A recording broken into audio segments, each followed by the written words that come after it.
Dear student, welcome back to our channel from angel.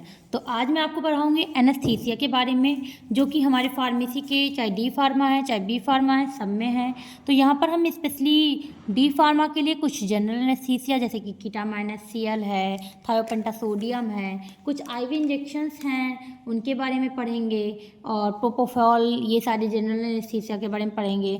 वहीं D pharma के साथ साथ बी फार्मा के बच्चों के लिए लोकल एनेस्थीसिया इंपॉर्टेंट है, जैसे कि कोकेन डेरिवेटिव्स हैं, प्रोकेन है, लीडोकैन है, टेट्राकैन है।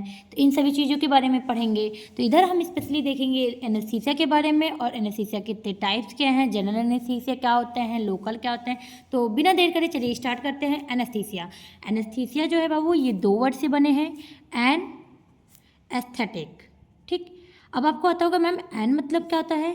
तो यहाँ जो एन है एक जनरल टर्मिनोलॉजी है, ग्रीक टर्मिनोलॉजी है, जिसका मतलब होता है अब्सेंस ऑफ। क्या? Absence of. और एस्थेटिक मतलब होता है सेंसेशंस। क्या? सेंसेशंस। अब कैसी सेंसेशंस? पेन की, फीलिंग की।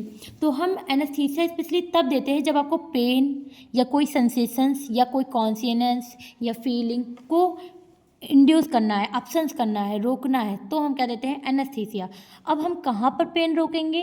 किसी का एक्सीडेंट हो गया है बाबू, वहाँ पर अगर आपको क्या करना है, उनका एक्सीडेंट हो गया है, टाँका लगाना है। अब टाँका लगाओगे तो सिलना रहता है ना, तो सिलते टाइम पे पेन तो होगा ना, उस जगह पे पेन रोकना ज़रूरी है कि नहीं?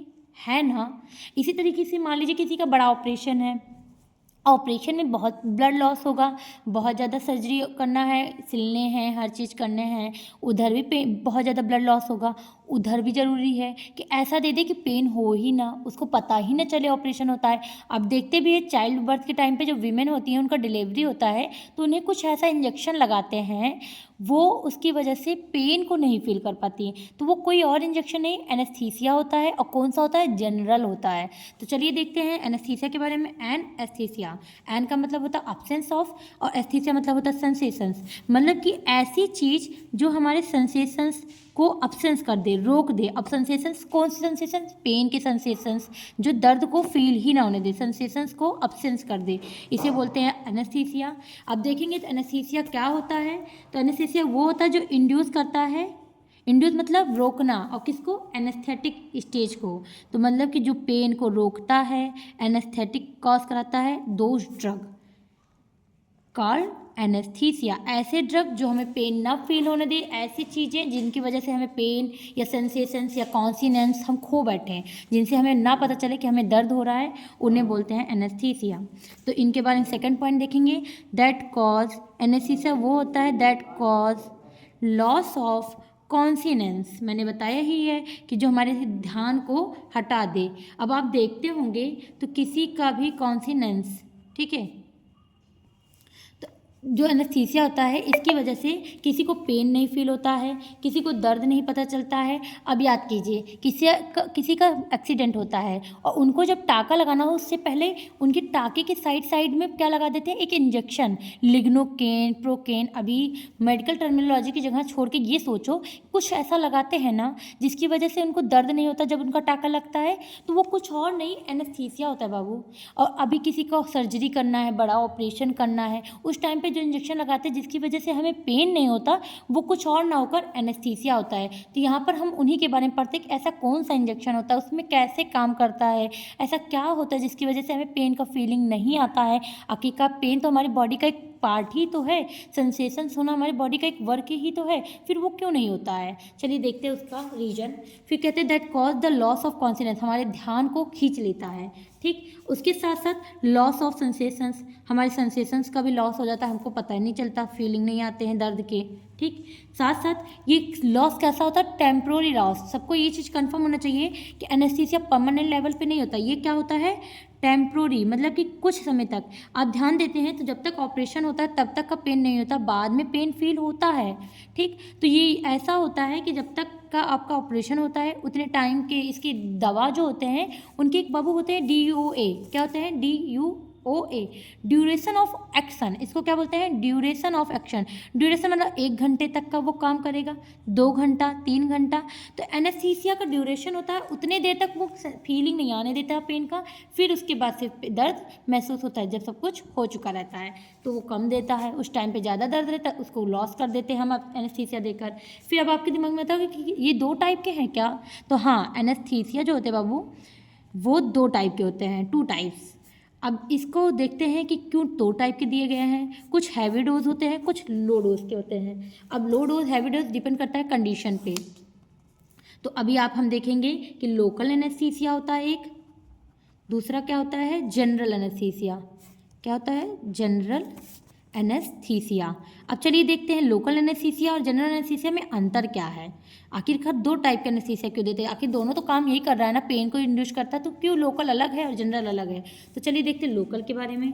लोकल जो होता है बाबू पार्टिकुलर एरिया पे काम करता है। जैसे मान लीजिए आपका हाथ कट गया तो हाथ का मांस निकल गया, इतनी बड़ी एक्सीडेंट हुआ, हाथ का मांस निकल गया, लेकिन और बॉडी पे कोई इफेक्ट नहीं हुआ, आपने एक तरफा गिरा, आपका एक हाथ पे चोट वोट लग गया काफ़ी ज़्यादा, इसके सिवा कहीं नहीं लगा, तो उस हाथ के चारों तरफ इंजेक्शन लगाकर उसको टाका लगा देंगे। ठीक इसी तरीके से सर फट गया तो सर के चारों तरफ टाका लगा देंगे। लेकिन अगर कंडीशन बहुत हैवी होता है, मान लीजिए कि आपके ओवर एक्सीडेंट होता है, आपको बहुत ऑर्गन डैमेज हो जाता है, आप बहुत ज़्यादा गंदा कंडीशन होता है, उस टाइम पे जनरल लगता है, अदरवाइज लोकल लगता है। बड़े मेजर एक्सीडेंट्स में, मेजर सर्जरीज में, मेजर ऑपरेशन में, चाइल्ड के बर्थ के टाइम पे ओवर पेन होता है जहाँ पर आपका पेन रिलीफ हो ही नहीं सकता, उधर जनरल लगते हैं। लेकिन पार्टिकुलर एरिया पे क्या कहता है, पार्टिकुलर एरिया के लिए हम यूज करते हैं लोकल एनेस्थीसिया। ये हमारे पार्टिकुलर एरिया पे यूज होते हैं और ये क्या करता है, रिवर्सिबल लॉस ऑफ सेंसेशंस। ठीक है, कुछ समय के लिए ही लॉस करता है सेंसेशंस को, और पार्टिकुलर एरिया पे यूज होता है। Reversible loss of sensation at specific area, किसी गिने चुने एरिया पे ही इसे यूज किया जाता है, उसके चारों तरफ से, और फिर यूज किया जाता है, टाका वाका लगाया जाता है। और use as a topical application, मतलब कि कभी कभी ऊपर से लगाया जाता है और कभी कभी थ्रू इंजेक्शन और बाई इंजेक्शन, इस तरीके से ये यूज होता है। अब आपको ये समझ में आ गया ये कैसे होते हैं। अभी यहीं देखेंगे general anaesthesia. General anaesthesia whole body के लिए यूज होता है। किसके लिए होता है, होल बॉडी के लिए। ठीक, पहला पॉइंट मैंने बताया था ये पार्टिकुलर एरिया के लिए होता है, इसी तरीके से जनरल एनेस्थीसिया होल बॉडी के लिए होता है। और ये क्या करता है, इट लॉस सेंसेशंस, ये भी लॉस करता है सेंसेशन को, it also loss of sensation, but क्या बताया था मैंने कि पूरे होल बॉडी का, तो it loss of sensation through out the body, मतलब कि पूरे होल बॉडी का सेंसेशन जो लॉस कर दे, ऐसे एनेस्थीसिया होते हैं ये। अब आपको यूज होता है कि मैम लोकल कहाँ यूज होते होंगे, जनरल कहाँ होते होंगे, कुछ तो बेसिक डिफरेंस है ना जब दोनों में, क्योंकि ये तो पार्टिकुलर एरिया पे यूज हो रहा है, ये पूरी बॉडी के लिए यूज होते हैं, लेकिन काम दोनों सेम करते हैं बाबू, क्योंकि पार्टिकुलर एरिया के किसी ऐसे चैनल की वजह से होता है। हमारी बॉडी में आपको भी पता है इलेक्ट्रोलाइट्स होते हैं, sodium, potassium, chloride, magnesium, different. तो एक सोडियम चैनल होता है बाबू, क्या होता है, सोडियम चैनल। अभी ध्यान से सुनना क्योंकि ये सब चीज़ों से आपको पता होना चाहिए। अभी आपने पढ़े होंगे खुद न्यूरोमस्कुलर जंक्शंस, मैंने पढ़ाया था बीच में क्लास में, तो आपको याद हो न्यूरोमस्कुलर जंक्शन में आपने पढ़ा था कि हम जब उठते हैं तो हमारी बॉडी होती है -70 MB में, लेकिन जब हम एक्टिवेट होते हैं तो -60 माइक्रोवोल्ट में चला जाता है। अब इस टाइम पे हमारी बॉडी में सोडियम रिलीज होता है और ये सोडियम हमको बहुत एक्टिव करता है। सोडियम क्या करता है, बहुत एक्टिव, मतलब कि इतने एक्टिव हम हो जाते हैं कि हमें हर फीलिंग, हर सेंसेशंस, हर चीज़ ओवर फील होता है। सुबह के टाइम आप इतने एक्टिव रहते हैं कि कोई आपसे कोई काम कहता है आप कर देते यूँ छट्टे से, लेकिन वही शाम के टाइम आप में आ जाता है क्या, थकावट, फिर आपसे होता है नहीं हमसे नहीं हो पाएगा, अगर क्लोराइड चैनल ओपन हो चुका रहता है। तो सोडियम चैनल जो होता है पार्टिकुलरली इसकी वजह से ओवर फीलिंग, ओवर एक्टिव होता है body, pain relief, pain sensation, ये सब ओवर होता है। तो इस सोडियम को अगर हम ब्लॉक कर देते हैं, हम एक्टिव रहेंगे नहीं रहेंगे, हमें स्लीपिंग कॉज होंगे, हमारे इंड्यूस होंगे स्लीपिंग, साथ साथ सोडियम को ब्लॉक कर देंगे तो पेन जो ओवर हो फीलिंग लाता है किसी भी चीज़ का वो तो हो नहीं पाएंगे, तो जिस टाइम पे हमको पेन हो भी रहा होगा वो भी हमको फील नहीं हो पाएगा। तो इस तरीके से हम सोडियम को ब्लॉक करके दोनों का काम करते हैं। लेकिन लोकल का यूज कहाँ, तो चलो ये देखते हैं यूज कहाँ कहाँ होता है और जनरल के यूज कहाँ कहाँ होते हैं ये देखते हैं। तो जो लोकल एनेस्थीसिया होते हैं बाबू, ये हमारे माइनर सर्जरी, छोटे मोटे सर्जरीज में यूज हो जाते हैं। ठीक है। और साथ में रिमूवल द टूथ, अगर आपको दांत जैसे आपकी डेंटलॉजिस्ट के पास जाएंगे तो उधर क्या होता है कि अगर डेंटिस्ट के कुछ दिक्कतें हैं, डेंटिस्ट बोलता है कि आपके दांत में ये दिक्कत है तो आपको टीथ निकलवाना पड़ेगा, तो उस टाइम पे इंजेक्शन लगाना पड़ता है, ठीक है, या सीमेंट फिल करते हैं या कोई भी ऐसे कंडीशन, तो उधर आपको पेन ना हो दांत में उस टाइम पे, तो उसके लिए आपको क्या लगाते हैं, लोकल एनेस्थीसिया। उधर जो इंजेक्शन लगाते हैं वो कोई और नहीं, लोकल एनेस्थीसिया होता है ताकि दर्द महसूस ना हो। दूसरी चीज़ है एक्सीडेंटल केस में भी लोकल एनेस्थीसिया यूज होता है। मैंने तो बताया था कि जैसे किसी का एक्सीडेंट हो जाए, पार्टिकुलर ऑर्गन फट जाए, तो उधर सिलना टाका लगाना है तो उधर आपको पहले लोकल एनेस्थीसिया लगाएंगे, तब आपको एक्सीडेंटल केस में उधर टाका लगाएंगे, तो उधर यूज होते हैं। अब आता है जनरल एनेस्थीसिया। जो जनरल एनेस्थीसिया होता है बाबू, मैंने पहले ही बताया था, मेजर बड़े कंडीशन में होते थे, मेजर सर्जरीज में ये यूज होते हैं। चाइल्ड बर्थ मैंने बताया था कि डिलीवरी के टाइम पे वीमेंस को लगते हैं, ठीक है, रीढ़ की हड्डी में इंजेक्शन वही वाले हैं। साथ में मैंने बताया था कि मेजर ऑपरेशन किसी का होता है तो उधर भी जनरल एनेस्थीसिया का ही यूज होता है। मान लीजिए किसी का कोई ऑर्गन ख़राब हो जाता है तो ऑर्गन ट्रांसप्लांट करना है, या कुछ ऐसा है कि आपको ऑर्गन निकलवाना पड़ रहा है कुछ ऐसा, तो उस टाइम पे आपको जो इंजेक्शन लगता है वो जनरल एनेस्थीसिया होता है, वो पूरे बॉडी के दर्द को रिमूव करता है, ठीक है। इधर उधर इसके यूज होते हैं। अब देखिए क्या होता है, ये समझ में आ गया, कितने टाइप के हैं ये समझ में आ गया। अब वर्ग कैसे करता है, क्योंकि हम फार्मेसी में स्पेशली यही पढ़ते हैं, classification and mode of action. तो देखो क्लासिफिकेशन बता दे रही हूँ, उसके बाद से मैं मोड ऑफ एक्शन बताऊंगी। तो क्लासिफिकेशन अगर आप देखेंगे ड्रग का, क्लासिफिकेशन ऑफ ड्रग, अब बाबू इसके कॉजेज़ क्या है, कारण क्या है, तो किसी का एक्सीडेंट होता है या सर्जरी होता है तो इसका बहुत कारण है। तो कॉजेज तो नॉर्मल है कि if any have any condition that's why we use this thing, तो इसमें कुछ नया नहीं है कि किसी के साथ ऐसा कोई कंडीशन होता है, किसी का एक्सीडेंट होता है या ये तभी यूज होता है। सिम्टम्स क्या होंगे, तो डेफिनेटली इसको लगाने के बाद से आप सुस्त रहोगे, रिलैक्स रहोगे, काम रहोगे। तो अगर कोई पूछता है कि एनेस्थीसिया यूज़ करने से पहले क्या कंडीशन रहते हैं और एनेस्थीसिया के बाद, तो आपको भी पता है एनेस्थीसिया की वजह से क्या होता है, काम हो जाता है, बॉडी रिलैक्स हो जाता है, रिलैक्सेशन फील करता है ना, काम रहता है, रिलैक्सेशन फील करता है, उसको पेन नहीं महसूस होता है, यही सब तो होते हैं। तो ये सब चीज़ें जान लीजिए। फिर अब आता है classification of drug of anaesthesia, क्योंकि हम यहाँ पर जनरल है लोकल थोड़ा ना पढ़े हैं, हमको तो दोनों के ड्रग्स देखने पड़ेंगे। तो चलिए देखते हैं पहले सबसे क्या जनरल एनेस्थीसिया कौन कौन से होते हैं जो हमें यहाँ पढ़ने हैं डी फार्मा में। फिर बी फार्मा को जो पढ़ना है वो मैं अलग से इसी में बता दूँगी। फिर तो general anaesthesia specially D pharma वाले बच्चे पढ़ते हैं, वो भी अपने सिटिकल केमिस्ट्री को थेरेपेटिक में और वेंकोलॉजीज में, मेडिसिनल्स में, तो इन सभी सब्जेक्ट्स में आप ये पढ़ लेते हैं। तो आता है जनरल एनेस्थीसिया जिसमें आप क्या पढ़ते हैं, थायोपेंटासोडियम। अब आपको एक चीज़ और बता दूं, थायोपेंटासोडियम की एक बात और याद रखना हमेशा कि जो थायोपेंटासोडियम होता है बाबू, ये सडन डेथ भी कॉज करता है। अगर आप इसका ज़्यादा डोज ले लेते हैं तो इसकी वजह से मे भी डेथ भी कॉज हो सकता है। तो इसका डोज बहुत रिस्पॉन्सिबल होता है, तो थोड़े डोज दिए जाते हैं। साथ में प्रोपोफॉल, इन दोनों के बारे में आप यहाँ पढ़ोगे, और आइसोफ्लुरेन इसके बारे में पढ़ोगे नहीं, पर ये भी एक इम्पॉर्टेंट जनरल एनेस्थीसिया है, तो जान लीजिए, ठीक।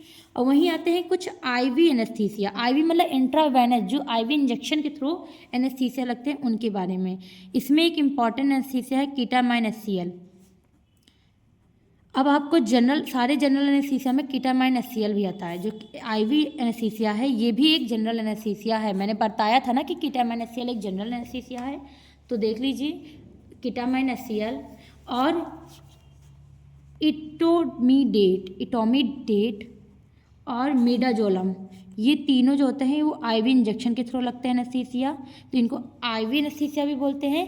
अब मैं आपको जनरल एनेस्थीसिया आईवी एनेस्थीसिया के बारे में एक ऐसी चीज़ बताऊंगी जो बहुत इंपॉर्टेंट है। ये है कि सारे सर्जरी खाली पेट होते हैं, ठीक है। तो मतलब कि कोई भी सर्जरी अगर आप खाना खा कर आते हैं तो एनेस्थीसिया जनरल दिया नहीं जा सकता एक्सेप्ट कीटामाइन HCl, मतलब कि खाली पेट ही सारे एनेस्थीसिया दिए जाते हैं कीटामाइन HCl को छोड़ के। तो अगर आपको कीटामाइन HCl कोई खाना वाना खा कर आया है तब भी ये एनेस्थीसिया यूज हो सकता है सर्जरी के टाइम पे। और ये सारे एनेस्थीसिया के ये प्रॉपर्टीज़ हैं कि ये खाली पेट ही दिए जाते हैं, ये आप याद रखिएगा। और एक चीज़ और याद रखिएगा, जो जनरल एनेस्थीसिया है फर्स्ट जनरल एनेस्थीसिया जो है वो ऑफिशियली देखा जाए तो थायोपेंटा सोडियम है, और अगर अनऑफिशियली देखा जाए तो एक नाइट्रस ऑक्साइड होता है, वो अनऑफिशियली है। नाइट्रस ऑक्साइड वही है जो सूंघ कर बेहोश किया जाता था पहले के टाइम पे, आप देखते थे क्राइम पेट्रोल एट्रोल, उसमें ये सब होते नहीं थे, किसी को सूंघा कर बेहोश करते थे, तो वो है। अब उसके बारे में चलिए देखते हैं, उनको क्या बोलते हैं, इनहेलेशन एनेस्थीसिया, वो भी जनरल में ही आते हैं, इनहेलेशन एनेस्थीसिया। अब इसको देखेंगे तो इसको कैटेगरी क्यों बांटा गया है, क्योंकि इसको सूंघा कर बेहोश करने के लिए यूज होता है, जैसे कि नाइट्रस ऑक्साइड। अब अगर किसी को याद हो तो नाइट्रस ऑक्साइड वही है जो किसी को सूंघवाते थे, बेहोश कर देते थे डाकू लोग, और फिर घर पे हमला करते थे, तो वही वाला एनेस्थीसिया है जनरल एनेस्थीसिया का, नाइट्रस ऑक्साइड। और है हैलोथेन, तो इनको जो होते हैं इनको सूंघा कर इंसान को बेहोश करके यूज किया जाता है। और ये जो कीटामाइनेसियल है ये खाना खाने के बाद इंजेक्शन ये दिए जाते हैं। और ये जो थायोपेंटा सोडियम है ये सारे हैं, ये सब खाली पेट एनेस्थीसिया जाते हैं। अगर ऑफिशियली देखा जाए तो पहला जनरल एनेस्थीसिया थायोपेंटा सोडियम है। मैंने 5-6 पॉइंट एक्स्ट्रा बताए जो मैंने लिखे नहीं, तो आप अपने मन से लिख लीजिएगा। थायोपेंटा सोडियम पहला जनरल एनेस्थीसिया है, ठीक है। और अगर अनऑफिशियली देखा जाए, ऑफिशियली लेवल पे ये है, ऑफिशियली मतलब कि जो पेटेंट कराया गया, मार्केट में चला। और अगर देखा जाए गैर कानूनी रूप से बेहोश करने वाला तरीका जो यूज किया गया था तो वो नाइट्रस ऑक्साइड थे, ठीक है। अनऑफिशियली ये फर्स्ट है और ऑफिशियली ये फर्स्ट है, ये याद हो जाएंगे। ये सारे जनरल एनेस्थीसिया हैं, बस कैटेगरी बांटे गए हैं इंजेक्शन के रूप के देखकर। कुछ सूंघाकर भी बेहोश करे जाते हैं, वो इनहेलेशन में आए। कुछ आईवी इंजेक्शन के थ्रू दिए गए एनेस्थीसिया, तो वो इसमें आ गए। और कुछ जनरल एनेस्थीसिया हैं, ठीक है। अब आप सोचते होंगे कि सारे एनेस्थीसिया वर्क अलग अलग करते होंगे, तो नहीं, सबको एक ही काम करना है, बॉडी को, पेन को, सेंसेशंस को, कॉन्सिनेंस को हटाना। तो इन सारी चीज़ें वर्क सेम करते हैं। तो चलिए अब अगला देते हैं इसमें कि लोकल एनेस्थीसिया कितने टाइप के, क्योंकि जनरल तो आप पढ़ लिए, अब आपको क्या पढ़ना है, लोकल एनेस्थीसिया के टाइप। इसको देखने के बाद मैं आपको लोकल एनेस्थीसिया को छोड़कर पहले जनरल एनेस्थीसिया के मोड ऑफ एक्शंस और लोकल जनरल के दोनों के मोड ऑफ एक्शंस बता दूंगी। तो चलिए देखते हैं लोकल एनेस्थीसिया कितने टाइप के हैं। तो अगर बाबू देखेंगे तो लोकल एनेस्थीसिया 2 टाइप में बांटे गए हैं। पहला होता है इंजेक्शन के रूप में देखा जाए तो कुछ इंजेक्टेबल होते हैं जो इंजेक्शन देकर किया जाता है, और कुछ सरफेस पे अप्लाइड किए जाते हैं, ठीक है। तो जो इंजेक्शन दिए जाते हैं वो लो पोटेंसी, हाई पोटेंसी, इंटरमीडिएट, मतलब उसके मोड ऑफ एक्शन पर डिपेंड करता है। कुछ लो काम करता है, लो पोटेंसी का होता है। कुछ बीच के होते हैं, मीडियम के, तो उनको इंटरमीडिएट बोलते हैं। और कुछ बहुत ज़्यादा पोटेंशियल देते हैं तो उसको हाई बोलते हैं, ठीक। अब सरफेस पे कुछ सॉल्युबल होते हैं और कुछ इनसॉल्युबल होते हैं, ठीक है। अब जो ये लो पोटेंसी के इंजेक्शन होते हैं उसको बोलते हैं प्रोकेन, इसमें आते हैं। ये क्लोरोपोकेन, ये दोनों इसमें आते हैं। अभी आप सोचते होंगे मैम याद कैसे करें, तो परेशान न होइए, अभी एक ट्रिक बताऊंगी, बहुत आसान है इसको याद करना, इतना टफ भी नहीं है। इंटरमीडिएट में आपके आते हैं लीडोकेन और प्रीलोकेन,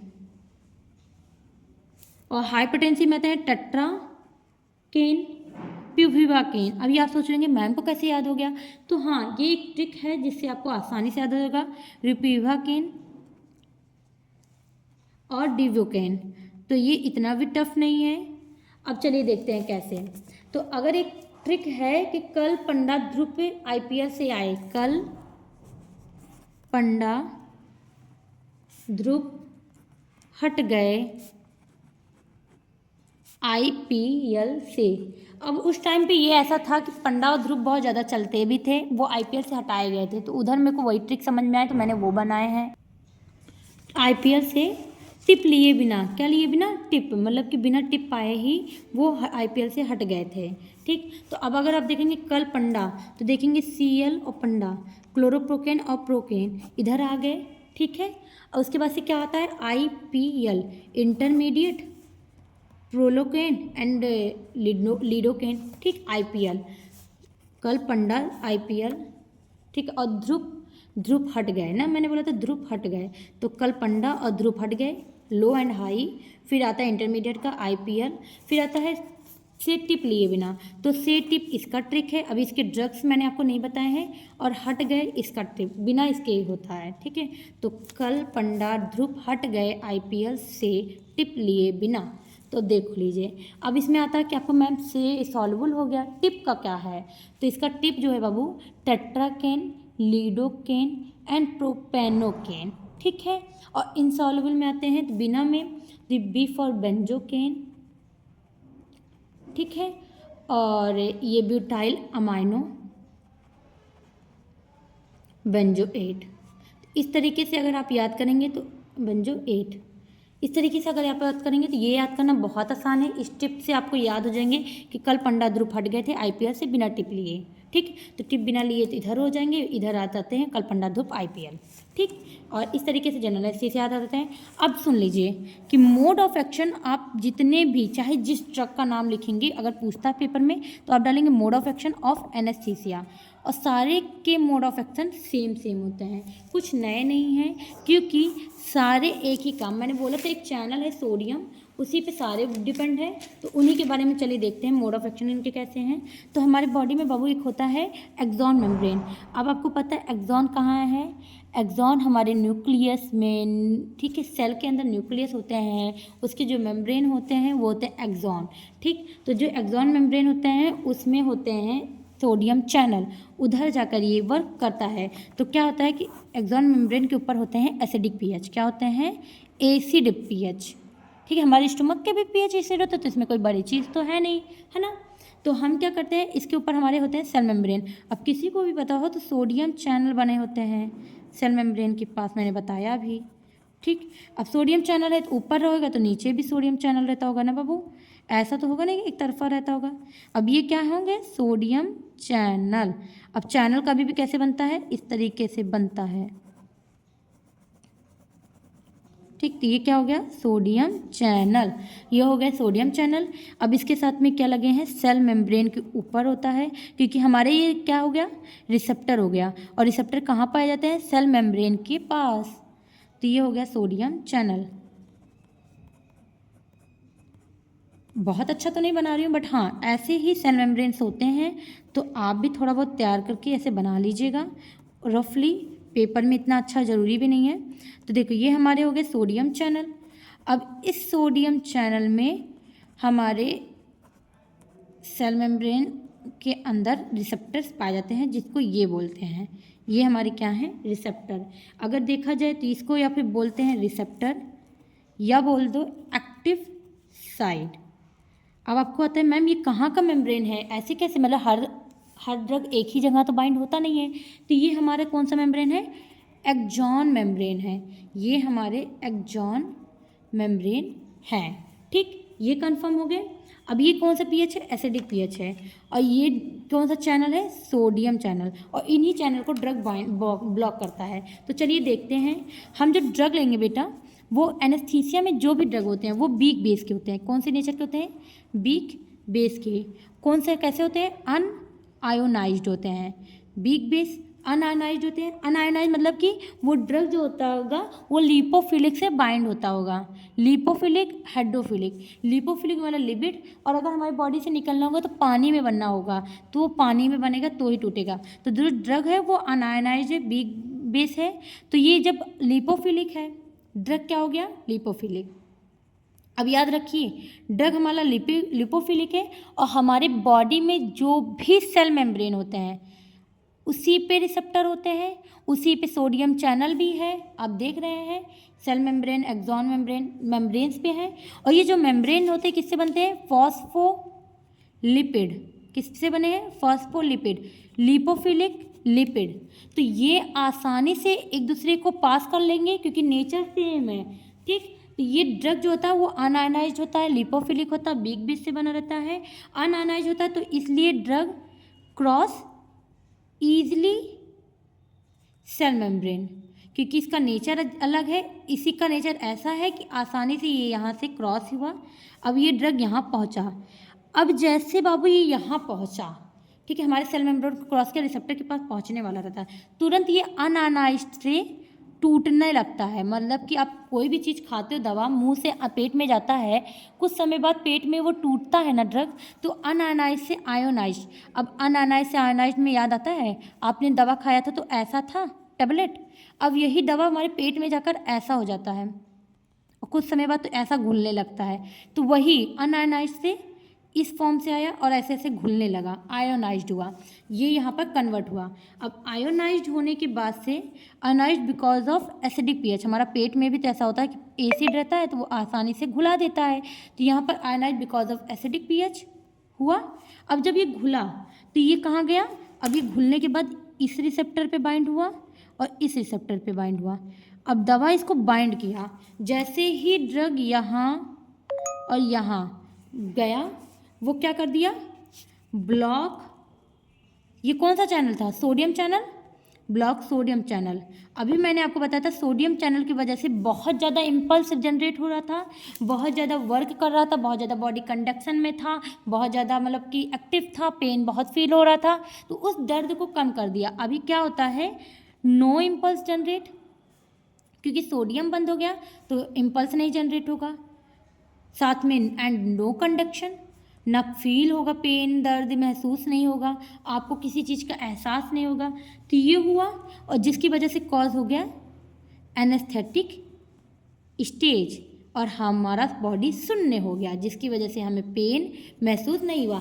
तो जितने भी ड्रग होते हैं, अब दो चीज़ें क्लियरली जान लीजिए कि जितने भी इस कैटेगरी के ड्रग होते हैं एनेस्थीसिया के, वो किस नेचर के होते हैं, लिपोफिलिक नेचर के होते हैं। वो किससे बनते हैं, तो वीक बेस से बनते हैं। वो इसमें आकर कन्वर्ट होते हैं, आयनाइज्ड होते हैं एसिडिक पीएच में, फिर ब्लॉक करते हैं, इस तरीके से वो वर्क करते हैं। एक बार फिर से सुन लीजिए, ड्रग दिया, वो सेल मेम्ब्रेन को क्रॉस किया, क्योंकि फॉस्फोलिपिड का ड्रग था लिपोफिलिक का, और फॉस्फोलिपिड सेल मेम्ब्रेन होते हैं, ईजिली क्रॉस किया, यहाँ पर टूटा, जैसे हम मुंह में लेते हैं, पेट में टूटा। अब ध्यान से सुनो, हमने मुंह पे लिया, पेट में गया, जब हमने मुंह में लिया था तो बिग बेस का नेचर का था, हमारे पेट में पहुँचने के बाद वो घुलने लगा, और घुल के वो पानी की तरह मिलने लगता है। जो बड़ा टुकड़ा था, ऐसा ड्रग था, वो अब ऐसा हो गया। वहाँ घुलने के बाद, क्योंकि हमारे पेट में कैसा पीएच होता है, एसिडिक। अब सुनो, एसिडिक नहीं होता तो आप जब उल्टी करते हो तो आपको कच्ची डकार, उल्टी होना, खट्टा खट्टा बाहर आता है, ठीक है, आपका यहाँ तक कि गले में जलन होने लगता। क्यों होता, आखिरकार एसिडिक होता होगा ना, तभी तो वहाँ एसिडिक ही होता है बाबू, इसी वजह तो खट्टा लगता है, डकार आता है, उल्टी होती है, तो यहाँ पर जलन होने लगता है गले में, इसकी वजह से। ठीक, एसिडिक पीएच की वजह से वो टूटा, और टूटने के बाद इस चैनल को ब्लॉक किया।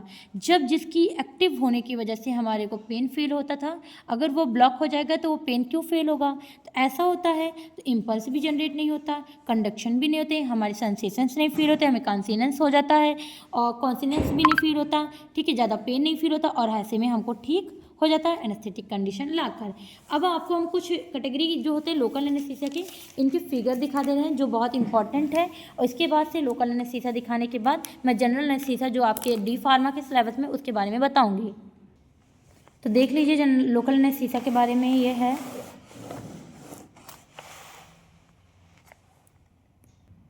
Mode of action, different mechanism of इसके कैटेगरीज के ड्रग के।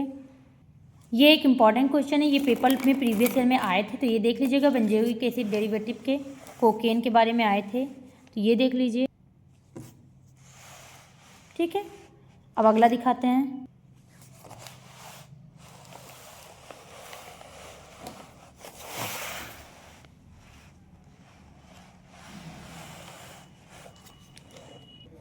ये सारे लोकल एनेस्थीसिया ही हैं।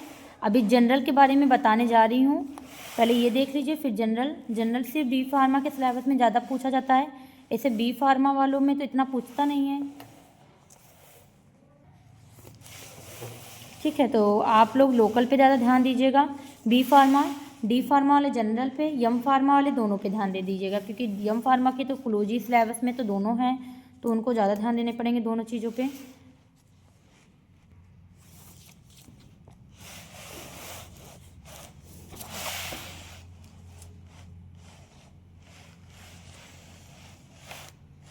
आपने एक चीज़ ध्यान दिया, इटिडोकेन जो होता है ये लेबर पेन पे भी इंजेक्शन दिया जाता है, तो वही जो बच्चा जन्म देता है उस टाइम पे जो डिलीवरी के टाइम पे इंजेक्शन लगता है वो इटिडोकेन भी लगता है।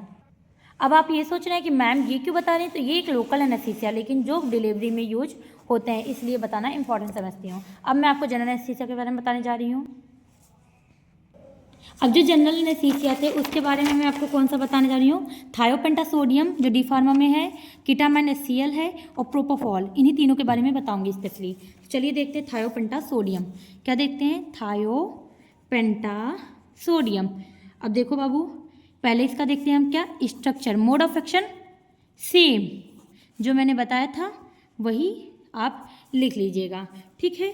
अब अगर इसका स्ट्रक्चर देखेंगे ठीक, इसका आप स्ट्रक्चर देखेंगे तो इसका स्ट्रक्चर ऐसा होता है कि हमारे पास एक रिंग होती है नॉर्मल हेक्सेन टाइप की, उसमें हम सोडियम 2 नाइट्रोजन लगा रहता है, एक थाया लगा रहता है, 2 एजा, एक थाया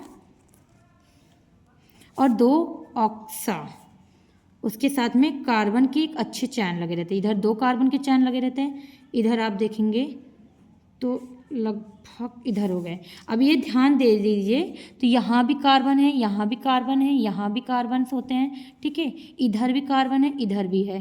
तो इस तरीके से ये रिंग है, ठीक है। इधर अगर देखेंगे तो 2 1 2, ठीक है, इधर से हाइड्रोजन जुड़ा है। अब इधर भी देखेंगे तो इधर भी हाइड्रोजन जुड़ा है, इधर भी हाइड्रोजन जुड़े हैं, इधर 3 कार्बन है। तो अगर एक और इधर 3 कार्बन, एक कार्बन से ऐसे जुड़े हुए हैं, ठीक। तो ये हो गए नॉर्मली थायोपेंटासोडियम की स्ट्रक्चर। अब देखो थायोपेंटा याद ही रहेगा आपको, और सोडियम, तो सोडियम लगे ही रहेंगे, एन मतलब नाइट्रोजन के रूप में है, ठीक। अब अगर इसके केमिकल नेम देखेंगे, आपके आते होंगे ना सर कि ये केमिकल नेम क्या है, तो ये केमिकल नेम ज़्यादातर जीफेड के बच्चों में पूछे जाते हैं, पर देख लीजिए आप भी।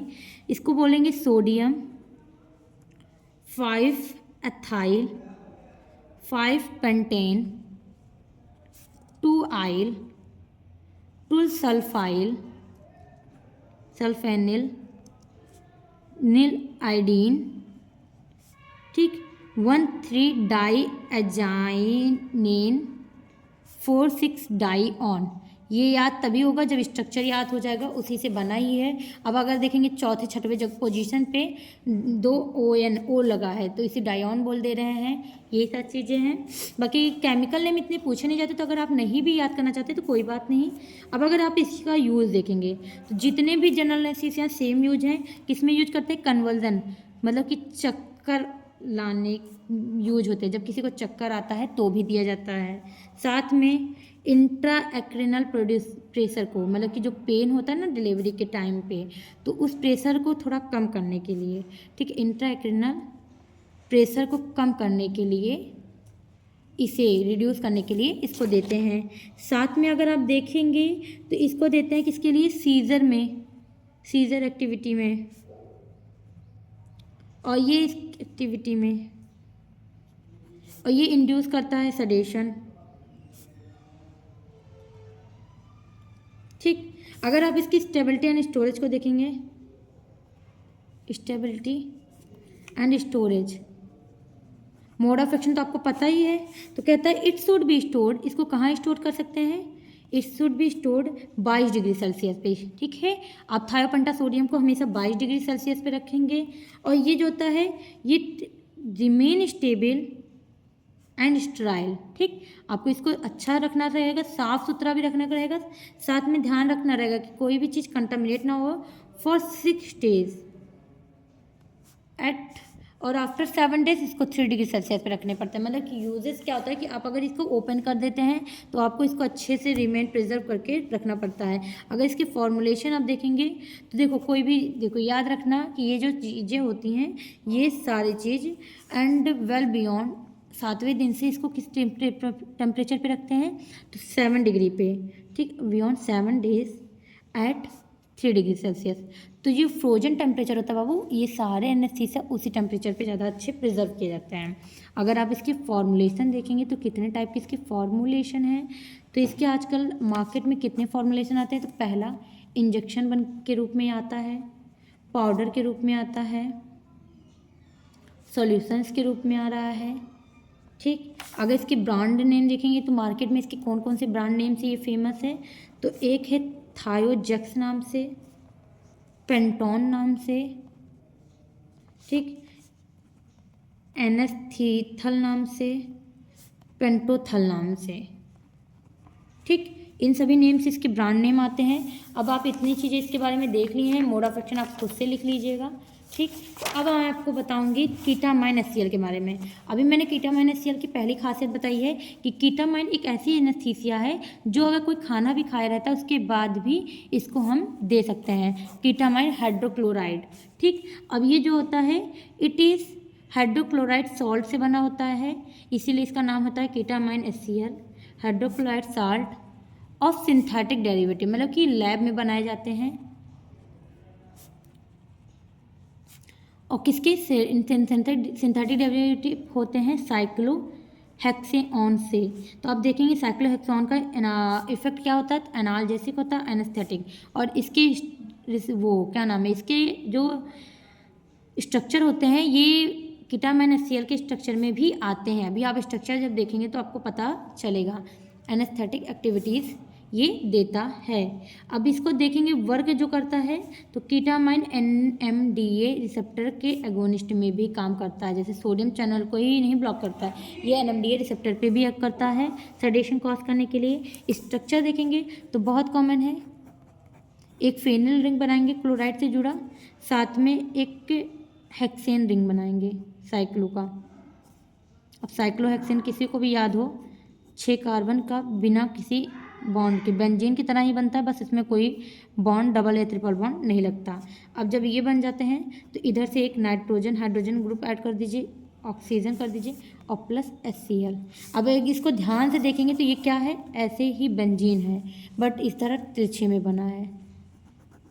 ठीक, अब देख लीजिए यूजेस ये है, एक एनेस्थेटिक प्रॉपर्टी के लिए यूज होता है।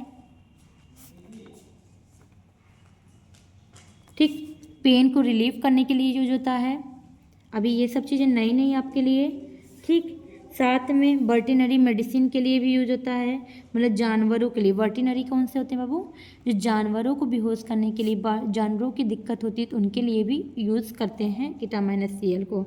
ठीक है, कभी कभी माइनर सर्जरीज में भी ये यूज किए जाते हैं, कुछ डेंटल प्रोसीजर में भी इसको यूज करा जाता है। ठीक है, अब आता है कि इसकी स्टेबिलिटी क्या है, तो सेम इसको भी केप करते हैं टाइट कंटेनर में और साथ में dry and well ventilated place पे रखते हैं।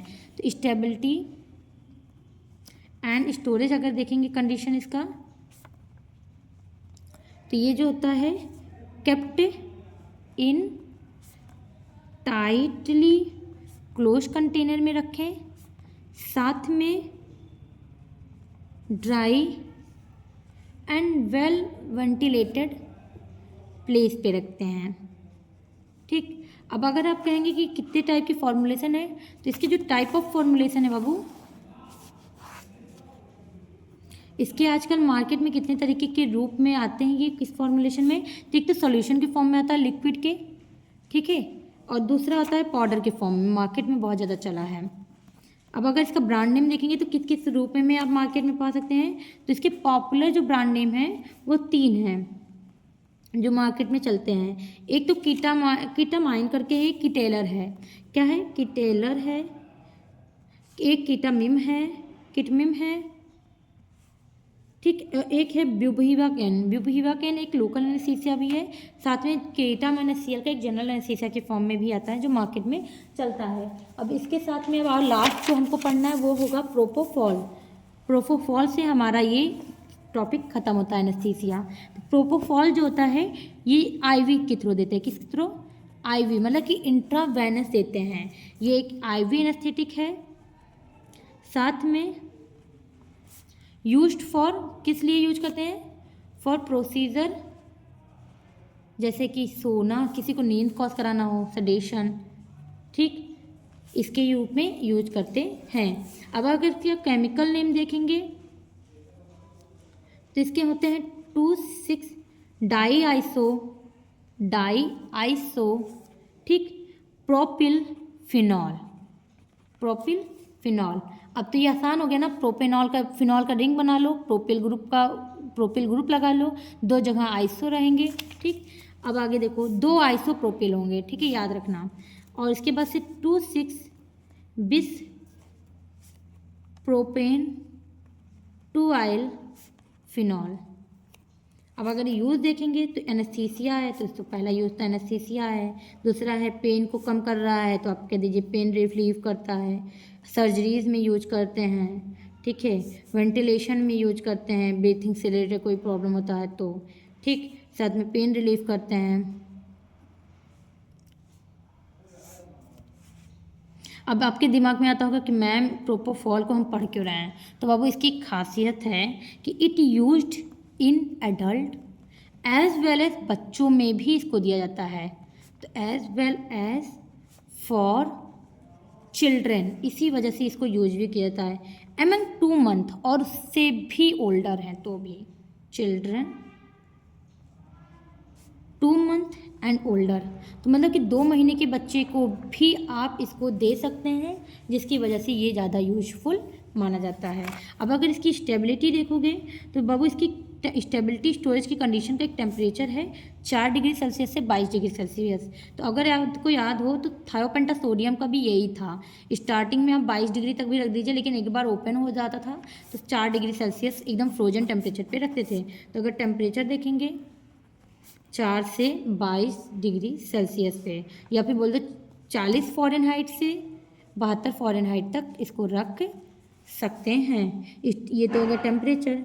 अब दूसरा तो है कि रेफ्रिजरेटर नॉट रिक्वायर्ड, लेकिन ध्यान देना भले फ्रोजन टेम्परेचर चलता है लेकिन रेफ्रिजरेटर का यूज नहीं यूज करोगे, ठीक है। रेफ्रिजरेशन का जितना ज़्यादा हो सके इसका यूज नहीं करना, इससे प्रॉब्लम होती है। अब अगर देखोगे मार्केट में किस किस रूप में आए हैं, तो मार्केट में इसकी फॉर्मुलेशन जो है वो इमल्सन की फॉर्म में आया है, सस्पेंशंस के फॉर्म में आता है, मतलब कि लिक्विड डोजेज फॉर्म के ज़्यादा रूप में आए हैं। एक इमल्सन्स में आए हैं, एक सस्पेंशन लिक्विड में आए हैं, दूसरा इंजेक्शन के रूप में आया है, ठीक। इतने रूप में आते हैं जो हमको किस लिए यूज होते हैं, बेहोश करने के लिए, पेन ना फील हो, रिलैक्स करने के लिए दिए जाते हैं। अब इसका मार्केट में जो ब्रांड नेम है, जिस नाम से ज़्यादा मार्केट में पॉपुलर है, वो है 2। एक तो है डिप्रीवैम, दूसरा है फ्रीसीनियस प्रोपोवैन। हाँ सब आ रही हूँ। तो इस तरीके से है। फाइनली अब ये क्लास ख़त्म होता है। यहाँ से एनेस्थीसिया क्या होता है, एनेस्थीसिया के बाद से आप एनेस्थीसिया के दोनों टाइप्स, क्लासिफिकेशंस और इसके सारे मोड ऑफ एक्शंस, इसके कैटेगरीज, सारी चीज़ें यहाँ से कंप्लीट होती है। तो please like, subscribe and share for my angel channel. Thank you.